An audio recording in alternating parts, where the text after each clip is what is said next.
Sorry, I pushed the button. Alright, yeah, she's driving. Woo! So, we got her in first gear.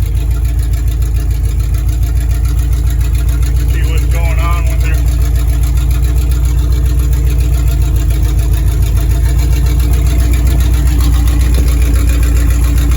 That is sketchy with the battery. We gotta go slow. She's moving though.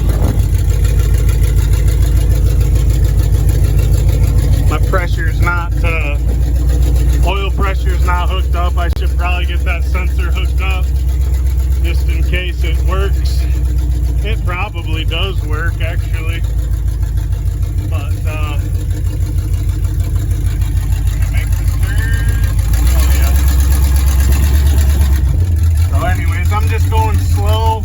I don't want to knock anything funny. So yeah, I basically got no brakes. I mean, I'm hitting it hard and basically feels like I got no brakes. There's a little something there, like, and the pedal feels good, but when I hit it, like, stomp it, I mean, that's as hard as I can hit it. And we're just coasting to a stop, so it really brakes are not working.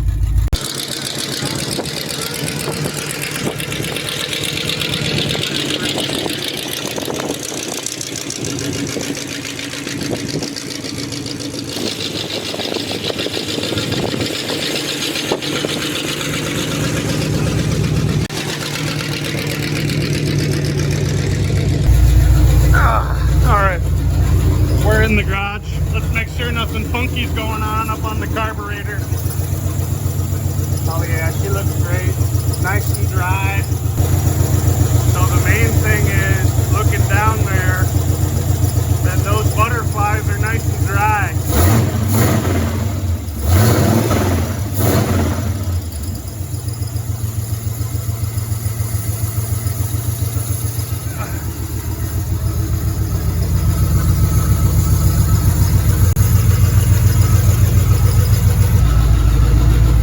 Well, yee boys, we kind of got a bogger all of a sudden, just about kind of getting there a little bit. Kind of need to do a lot more work, but hey, she's running, she's driving under her own power. We've almost got a little bit of brakes. I mean, we actually do have just a little teeny bit of brakes because trust me, I've been there where it just goes to the floor and not a single thing, nothing in neutral and just rolling. So she does have just a pinch of brakes, which is awesome. Enough to stop it in emergency, just barely moving in neutral type. Just put it in gear and it'll basically hardly stop it at that point. This is about to fall back into the fan here. Probably was touching a little bit there already a little bit, just because it's banging around and whatever. So we've got a lot of stuff to do. All right, so next up is fixing this core support. We've already got the piece torn off. I'm not gonna fix the rust, but I did duplicate. Pretty much I actually left it a little bit longer just because it was convenient compared to the old one, but I did get those dimensions the same and it goes up the same height. It's just 1 inch or so longer that way, which I just figured whatever, it's minute, but at least the bolt hole is like the same distance.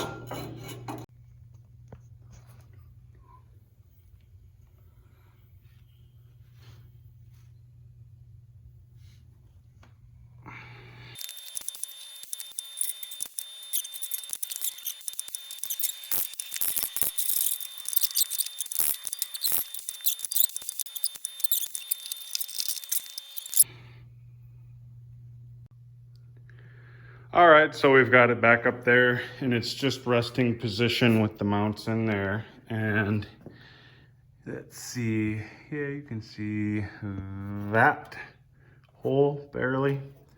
It goes to that hole. So my finger's in the hole there. So, you know, it's a good inch and a half. Needing to go up, and it'll probably need to do the same on this side. So That's a pretty big spacer, kind of, I guess. These were off a C20, so I'm gonna go ahead and see what other spacers I have. I might have ones that add exactly the amount we need. Otherwise, I'll be messing with this to try and get an 1.5 inch piece in there to get that kind of mounted better. I need the right spacing there so this thing's not hanging on the fenders. It's actually supported under these plates. There's the new plate over there looking beautiful. So, yeah. Anyways, let me go look at the other spacers I got and give it a quick measurement. Okay, so normally I think this would all fit, but because the radiator's oversized, it's pushing this fan shroud up a bit, and it's already kind of as much as it should be, which is about as much as the fenders are. The core support needs to rise up about that much as well. So then this completely will not work anymore because it'll be hitting the fan. So we're just gonna go ahead and remove this shroud for now. We may have to put some electric fans up there and some other kind of shroud or something because, yeah, it's just not working properly as far as I can tell. It's gonna hit that fan before I get everything up enough. So I'm gonna have to figure out what's the best option, but for now, that's just gotta get pulled out. All right, maybe some of you square body enthusiasts can help me out here. So it did this on the K20 truck right immediately when I got it. The hood opened and closed, but like here it's bent downwards because when you open this hood, for some reason it runs into that drip tray. Like I've got a screw in it here, and it is basically all the way down as far as I can tell. That's another thing, is I think it has something to do with this other core support and it being a C10 and maybe even a little bit older.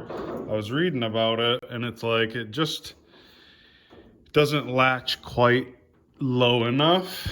The latch, I tried to move the latch down, but it's just not quite low enough to have this be a tight line up front and all the way to the edges even. It just sticks up a teeny bit right in the front there. Focus, sorry about that.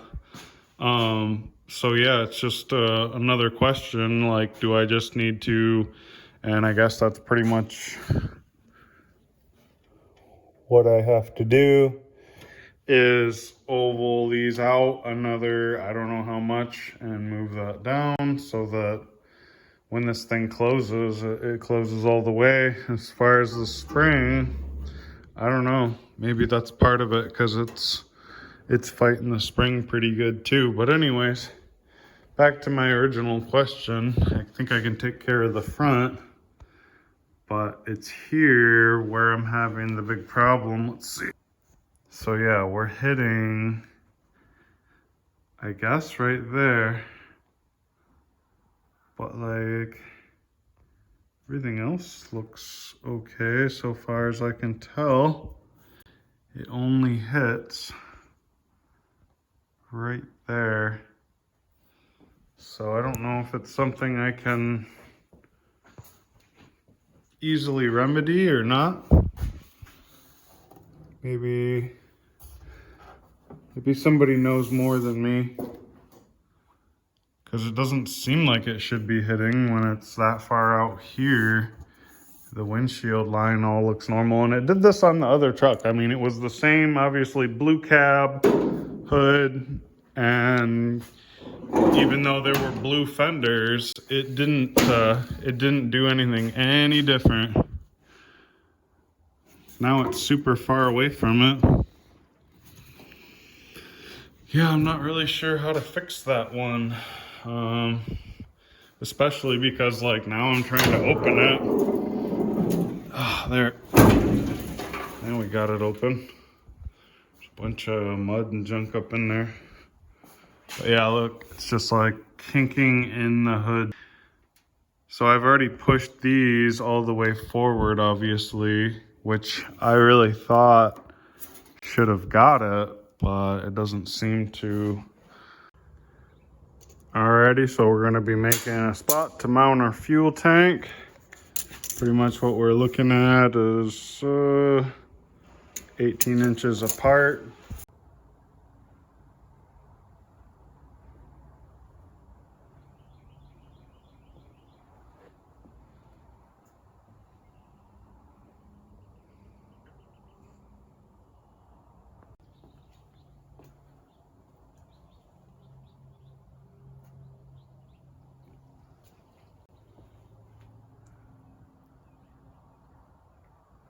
So I need to pick up a handful more nuts and bolts, but you're looking at it. Uh-oh, the dog found a rabbit, it looks like. Anyways, we're out here working on the bogger. Quite a few months have passed, season's over, but we got to keep tinkering or we're going to miss all next season. That's just kind of how it ends up working. So the objective right now is to use this transmission, shift shaft, seal remover and installer, and try and get a new seal on this transmission to hopefully get it to stop leaking transmission fluid. It leaks pretty good, so I'd really like that to not happen anymore. So we're gonna go ahead and see if this thing works at all. Whoa, super bright. Sorry, the sun hit the camera. So we got the shift linkage uninstalled, as you can see. Drips out and down. I want to say that's where it comes from. I really have no clue though. But it's either got to be there, the gasket, a crack in the transmission. There's like a filter housing, I think even. No, maybe I'm wrong. But on the other side, there where the dipstick goes in, there's a little thing there as well. So there's a few possibilities, but I'm pretty sure that it comes out of here. Yeah, there's a little bit of fluid on that. So makes sense to me. We're gonna go ahead and replace it. We've got it. So first up is this thing, which is the remover. I think you pretty much thread, oops, sorry, you can't see. Thread the black part in, unthread this bolt first, thread the black part in, and then you start threading that in, and it should pull it out. So yeah, let's give this thing a shot. So it's pretty tight over the shaft, but it looks like it's gonna work. So at this point, get it nice and straight, and hopefully start threading it inwards. And yeah, I'm gonna need both hands. Okay, so next is thread the bolt in and see if it pulls the seal out. I pray that this works. I don't know. All right, so this time I drove it in with a hammer and then spun it a couple times to try and get the black threaded piece to thread it. So this is attempt number 5, I think. Let's see what happens. Oops, number 5. All right, I got the right socket now.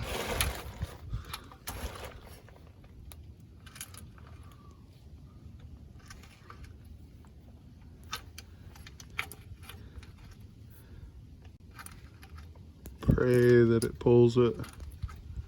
Please pull it out. I can't tell.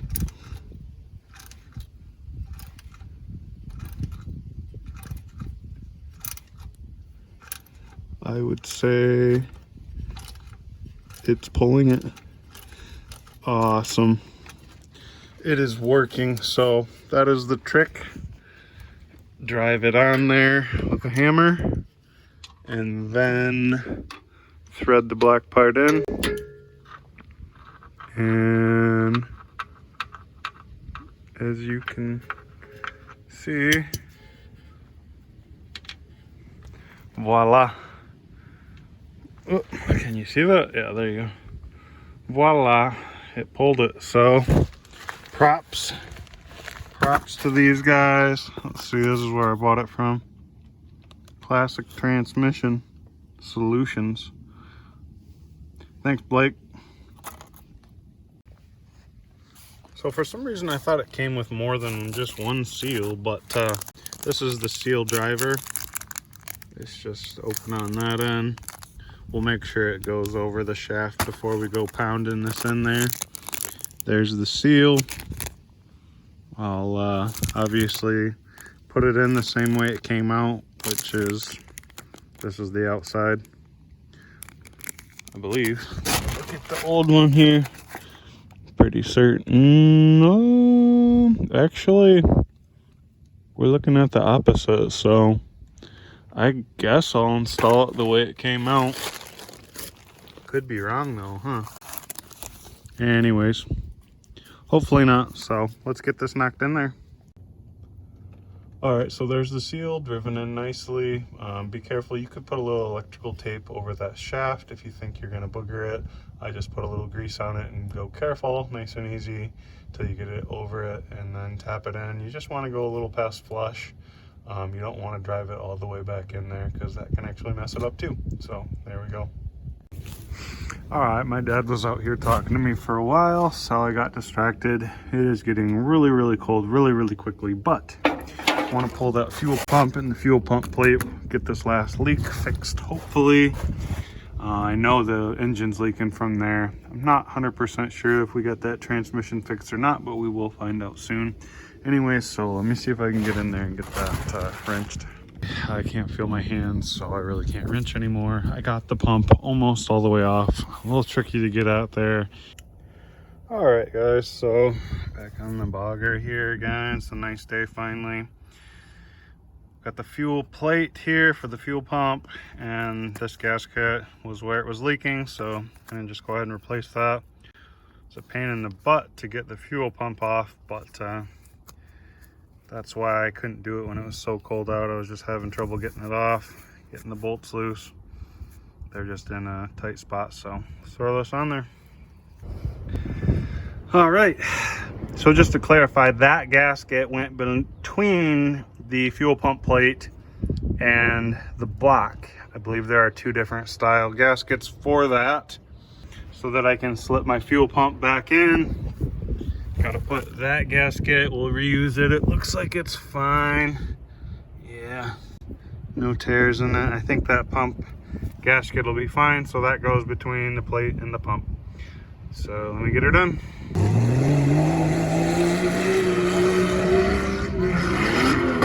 Heck yeah. I thought they were going over.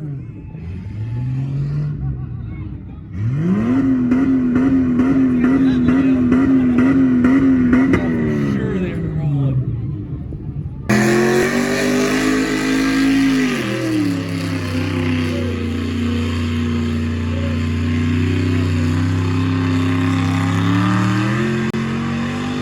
We've missed our bog the other day. This thing just gave me too many problems, so I couldn't make the deadline. But we're pretty much ripping now. That carburetor needs a little adjusting on. I lowered the crap out of the float level because it was spilling over, but I think now that we've ran her a good bit and kind of dialed her in a little bit more, we can raise those float levels back up, hopefully with no leaks. And I've got like some things just held on haphazardly because we need a bunch of nuts and bolts. But yeah, so pretty much what it's coming down to is I need some kind of the shock struts done on all four corners. I think I've got those, but just in case I don't, we may have to order something or find something used. This leaf spring is worn out. I don't know what I'm gonna do about it yet, but we'll probably have to address that. We may have to do all the leaf springs so that they're even. And I still have to plumb this. I'm waiting on the hard line to come that gets us pretty much from the front to back, running minimal rubber line. And let's see, I think that about does it. We may try and spruce up the front and rear. Oh, that's right. I've got to go to my house. I have these bumpers that either will work or could work for this, and between the bumpers And we need to buy some, I think I'm gonna buy like some tow hitch receivers, and I'm gonna put them on both the front and rear in the bumpers, I think, and mount the bumpers super secure as well. And that way we can put a winch on the front or the rear, or just like a tow hook of different sorts with a clevis and whatever on the front and rear of this thing. That is one super important thing that this does not have yet, and that is the tow hook mounting points. So we do have just a little bit more work to do. There'll probably be one more episode mounting the bumpers with the tow hitch receivers, and all the little stuff I'll just take care of behind the scenes, and then swapping the boggers. So hope everybody enjoyed that. Stay tuned and we'll catch you on the next one.